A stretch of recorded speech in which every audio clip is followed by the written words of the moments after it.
ଆମ ଗାଁ ବାହାରିଲୁ ଭୋଜି କରିବା ପାଇଁ ଏ ଝିଅ ଭଳା ହେଇ ଝିଅ ଶିବନ୍ଦର ପରିଡ଼ା ଝିଅ ହଉଥିଲେ ସେକେଣ୍ଡ ଭୋଜି ଦେଖନ୍ତୁ ତା ପାଖରେ କେତେ ଡାଟା ଅଛି 1 2 3 4 5 6 ଏ ଯାହା କରନ୍ତି କୋ ପ୍ରାଇସ୍ ଫୁଲ କରିବା ହେଲା ଏ କପ୍ ଥିଲା ମୁଁ ଘର ପଟକୁ ନେଇ ଯାଇଥିଲି ଶୋଇ ଉଠି ନାହିଁ ନାଇଁ କେତେ ସମୟ ଶୋଇଲୁ ଦିନକୁ 8 ଘଣ୍ଟା ଶୋଇଛୁ ରାତି ଏନା ଶୋଇଛୁ ପ୍ରାୟ 2 ଘଣ୍ଟା ପିଲାର କି ମନ ତା ଗୁଡ଼ ଜର ଗୁଡ଼ ହେଲେ ବି ସେ ଆସିଛି ଆମର କି ଭୋଜି କରିବା ପାଇଁ ଖୁସି ଆଉ ଚାଲ ଆମେ ବାହାରି ଗଲୁ ବର୍ତ୍ତମାନ ମାର୍କେଟିଂ କରିବା ପାଇଁ ଆମ ମାର୍କେଟରେ ପହଞ୍ଚି ଗଲୁ ଏ ଭାଇ ଦେଖିକି ଚଲା କୁଟିବୁ ନା କଣ ଧନିଆ ଭାଇଠୁ ଆମେ ଧନିଆ ଆଉ କାକୁଡି କିଣିନେଲୁ କେତେ ଟଙ୍କା ହେଲା ପଇସା ଦେଇକି ଆମେ ଧନିଆ କାକୁଡି ନେଇଗଲୁ ତାପରେ ପହଞ୍ଚିଗଲୁ ଆମେ କାଳିନା ପାଖକୁ କାଳିନା ଭାଇ 1 କେଜି ଚାଉଳ ଦେଲା ସେ ଆମକୁ 1 କେଜି ଚାଉଳରୁ 1 ଗ୍ରାମ ବି ଆମକୁ କେବେ ଅଧିକ ଦେଇନାହାନ୍ତି ଏମିତି କହିବାରୁ ସେ କହିଲେ କାଢିଦେଲେ ଦାନ୍ତ ଦେଖି କହିଲେ ନା 1 କେଜି ଦେଇହବନି ତାପରେ ପଳେଇ ଆସିଲୁ ଏଠି ବାପି ଆଉ ମୁଁ ଛିଡା ହେଇଥିଲୁ ତାପରେ ଲୋକେସନ ଆମର ପହଞ୍ଚି ଗଲୁ ଆମର ତ ସେଇ ଗୋଟିଏ ଲୋକେସନ ହାଟ ପଡ଼ିଆରେ ପହଞ୍ଚି ତାପରେ ପାଣି ପାଇଁ ଆମର ଶିବ ଆଉ ବାପି ଗଲେ ଭାରି କୂଅରେ କେତେ ପାଣି ତାପରେ ଶିବ ଆମର ଗାବୁ ଗାବୁ କରି ପାଣି ଦେଲେ କାଢି ପାଣି ନେଇକି ବର୍ତ୍ତମାନ ଆସିବେ ପାଣି ନେଇକି ପଳେଇ ଆସିଲେ ଆମର ଏଠି ହଣ୍ଡା ବସିଗଲା ତାପରେ ଆମେ ଏଠି ହଣ୍ଡା ବସେଇକି ତାପରେ ପାଣି ଢାଳିଦେଲୁ ବର୍ତ୍ତମାନ ଏ ଭାତ ପାଇଁ ଆମର ପାଣି ଢାଳି ଦିଆଗଲା ତାପରେ ପାଣିକି କିଛି ସମୟ ଫୁଟିବା ପାଇଁ ଛାଡ଼ିଦେଲୁ ଘୋଡ଼େଇ ଦେଇକି ଇଏ ହେଲେ ଆମର ଲିକୁ ଭାଇ ଯେ କିଶୋର ଭାଇନା ନାମରେ ପରିଚିତ ଯେ ଆମର ସେଇ ଡିପାର୍ଟମେଣ୍ଟ ଟୋଟାଲ ସମ୍ଭାଳୁଛନ୍ତି ପାଣି ଗରମ ହେଇଗଲା ତାପରେ ଆମେ ଚାଉଳକୁ ଦେଲୁ ଠାଳି ବର୍ତ୍ତମାନ ଭାତ ହବ ରେଡି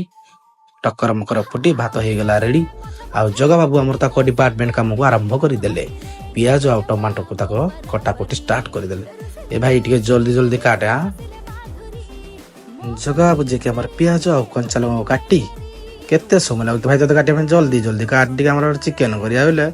କଣ ଏମିତି କରୁଛୁ ଭାଇ ଏଇଠି ଆମର ଭାତ ହେଇଗଲା ରେଡି ଏବେ ବାପି ଦବ ତାକୁ ଗାଳି ଏଠି ଟମାଟୋ କଟିଗଲା କଟିଂ କାଟିଦେ ଜଲ୍ଦି ଏଇଥିରେ ଟମାଟୋ ହେଇଗଲା ଆମର ଏଠି କଟିଂ ଆଉ ଆମର ରେଡି ହେଇଗଲା ସବୁ ତାପରେ ଏଠି ଆମେ ଆଉ ଗୋଟେ କଡ଼େଇ ବସେଇଦେଲେ ଲିକୁ ଭାଇ ତାପରେ ଆମର ଏଠି ତେଲକୁ ଢାଳି ଦିଆଗଲା ତେଲକୁ ଢାଳି ଦେଇକି ଟିକେ ଗରମ ହବାକୁ ଛାଡି ଦିଆଗଲା ତାପରେ ଢାଳି ଦେଲେ ପିଆଜ ତାପରେ ୟାକୁ ଘାଣ୍ଟ ଜଲ୍ଦି ଘାଣ୍ଟ ଏ ଭାଇ ସିଏ ମତେ କହିଲେ ତୁ କାହିଁ ବୋଲ ହଉଛୁ ତାପରେ ସିଏ ତାଙ୍କର ଘାଣ୍ଟିଲେ ଘାଣ୍ଟି ତାକୁ ପିଆଜକୁ ପୁରା ବ୍ରାଉନ କଲର କରିସାରିଲା ପରେ ତାପରେ ଏବେ ସବୁ ମସଲା ସେଠିକି ପେଲି ଦିଆହବ ଅଦା ରସୁଣ ପେଷ୍ଟ ବର୍ତ୍ତମାନ ଢାଳି ଦିଆହଉଛି ଅଦା ରସୁଣ ପେଷ୍ଟ ତାପରେ କଣ ଢାଳିବ ଭାଇ ତାପରେ ତାପରେ ଘାଣ୍ଟି ଦେଲ ରେ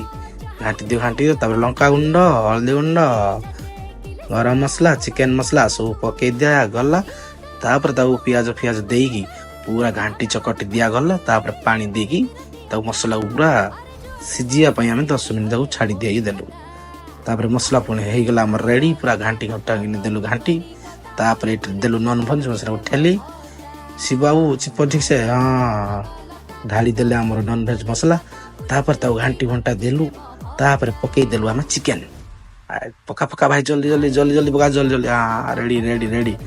ତାପରେ ଏଠି ଆମର ହେଇଗଲା ବର୍ତ୍ତମାନ ଚିକେନ କଷା ରେଡି ଆମେ କହିଲୁ ଚିକେନ କଷା ବାହାଇବା ନାହିଁ ଡାଇରେକ୍ଟ ଭାତରେ ଖାଇବା ତେଣୁ ଟିକେ ହାଲକା ପାଣି ଟିକେ ଦେଇ ତାକୁ ଛାଡ଼ିଦେଲୁ